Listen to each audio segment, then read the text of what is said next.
ډیره زیاته مننه سر صرف اجازت من څو شعره چې ګوتې شمارل او کېناسته پاڅېده په انتظار د سړي ملا ماتېږي او صرف د ورور خبره نه ده که نه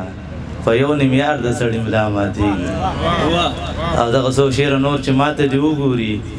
او بیا دې لږه ساه واخلي حالات به ټیک شي خو اشنا دې لږه ساه واخلي څوک را روان دی که باران شو نو بیا نه رارسي طوفان دی نه راځي هوا دې لږه ساه واخلي او په موده پس راغلی زړه مې ترېنه هم نه کېږي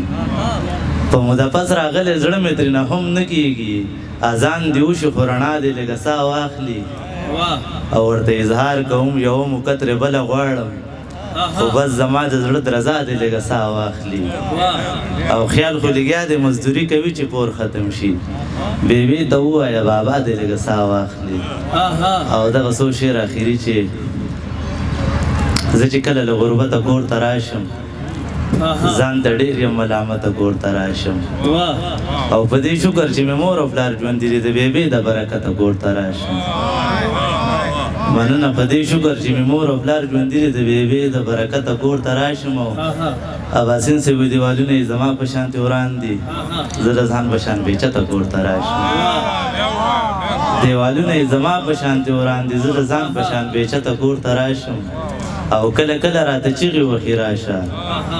کله کله راته چیغې وخي راشه کله کله بې مینته کور ته راشم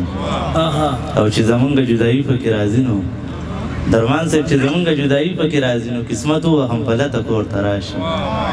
او هسې نه چې چېرته پاتې ورته راشم په دې وجه ګورم ښکته کور ته راشم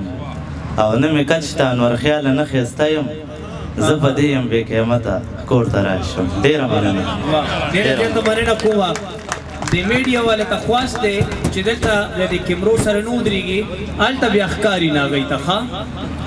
ښکلی دی سم ښکلی دی زما صنم ښکلی دی لور د هوا ښکلی ده زوی د ادم ښکلی دی یو چې د سوات شي جانان بلې موسم ښکلی دی د سوات د سره راغلی شاعر عدنان انیسګل ته خواست دی چې راشي او موږ سره کلام شریک کړي